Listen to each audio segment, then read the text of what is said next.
മാത്യു കുഴൽനാടനെ കുറിച്ച് കഴിഞ്ഞ വീഡിയോയിൽ ഞാൻ പറഞ്ഞു.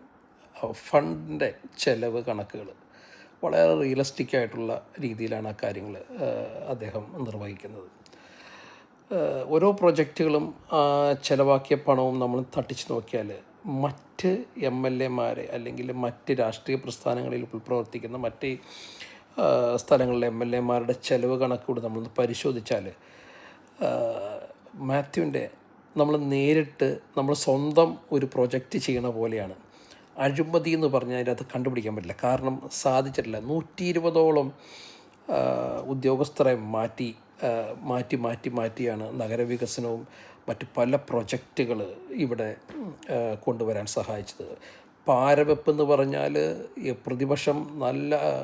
ഭരണപക്ഷം നല്ല രീതിയിൽ പാരവെപ്പായിരുന്നു. ഒരു രീതിയിലും സമ്മതിക്കില്ലായിരുന്നു. ഉദ്യോഗസ്ഥന്മാരെ പണിയെടുക്കാൻ സമ്മതിക്കില്ലായിരുന്നു.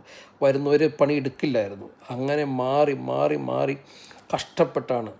ദൃഢനിശ്ചയം എന്ന് പറഞ്ഞാൽ അദ്ദേഹം ആ ഒരു വ്യക്തിത്വം ഉള്ളതുകൊണ്ട് മാത്രമാണ് അതിൻ്റെ ഇടയിൽ എന്തോ ഒരു ഉപദ്രവങ്ങൾ അദ്ദേഹം നേരിട്ടു.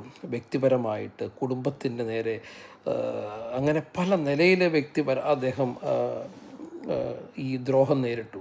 ഇതെല്ലാം കവർ ചെയ്താണ് അദ്ദേഹം ഇത്രയും വികസന പരിപാടികൾ കേരളത്തിൽ ഈ മൂവാറ്റുപുഴ നടത്തിയത്. ഒരു സ്റ്റേഡിയം, അന്താരാഷ്ട്ര നിലവാരത്തിലൊരു സ്റ്റേഡിയം വരുന്നുണ്ട്. ഇൻഡോർ സ്റ്റേഡിയമാണ്. അത് ദേശീയ ശ്രദ്ധ ആകർഷിക്കുന്ന ഒരു സ്റ്റേഡിയമാണ്. അനേകം മത്സരങ്ങൾ കൊണ്ടുവരുന്നുണ്ട്. അതിൻ്റെ ചിലവ് കണക്കെന്ന് പറഞ്ഞാൽ 44.2 കോടി രൂപയാണ്. അത് വളരെ റിയലിസ്റ്റിക്കാണ്. സിന്തറ്റിക് ടാക്ക് അടക്കം മറ്റ് സ്വിമ്മിംഗ് പൂൾ അടക്കം മറ്റ് പല ഇത് ആണ് അതിൻ്റെ അകത്തുള്ളത്. അപ്പോൾ നമ്മൾ ഇതാണ് അതിൻ്റെ ഇത്. അപ്പോൾ നാം മനസ്സിലാക്കേണ്ടതെന്ന് പറഞ്ഞാൽ റിയലിസ്റ്റിക്കായിട്ടുള്ള ഒരു ബഡ്ജറ്റ് അത് മാത്യുവിൻ്റെ ഇതിൽ മാത്രം ഞാൻ ഇതുവരെ കണ്ടിട്ടുള്ളൂ. 50 വർഷമായി 15ഓളം എലക്ഷൻസൊക്കെ കണ്ടിട്ടുണ്ട്. പല ചെലവ് കണക്കുകൾ കണ്ടിട്ടുണ്ട്. പല പരസ്യങ്ങൾ കണ്ടിട്ടുണ്ട്.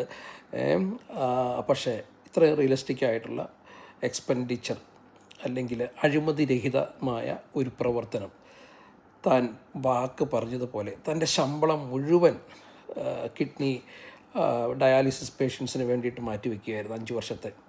ഒരു 5 വർഷം കൂടിയും മാത്യുവിന് കിട്ടിയാൽ കേരളത്തിൽ മൂവാറ്റുപുഴ വേറിട്ട് മാറി നിൽക്കുന്ന ഒരു സ്ഥലമായി മാറുമെന്നുള്ളതിന് യാതൊരു സംശയവും വേണ്ട. കാരണം അത്രയും കഴിവും പ്രാപ്തിയും അതുപോലെ ഫ്യൂച്ചറിസ്റ്റിക് വ്യൂസും അല്ലെങ്കിൽ ഒരു വിഷണറി യുടെ ഒരു എന്താ പറയുക ഒരു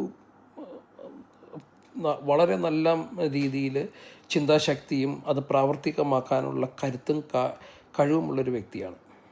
ഞാൻ വെറുതെ പ്രശംസിക്കുന്നതല്ല.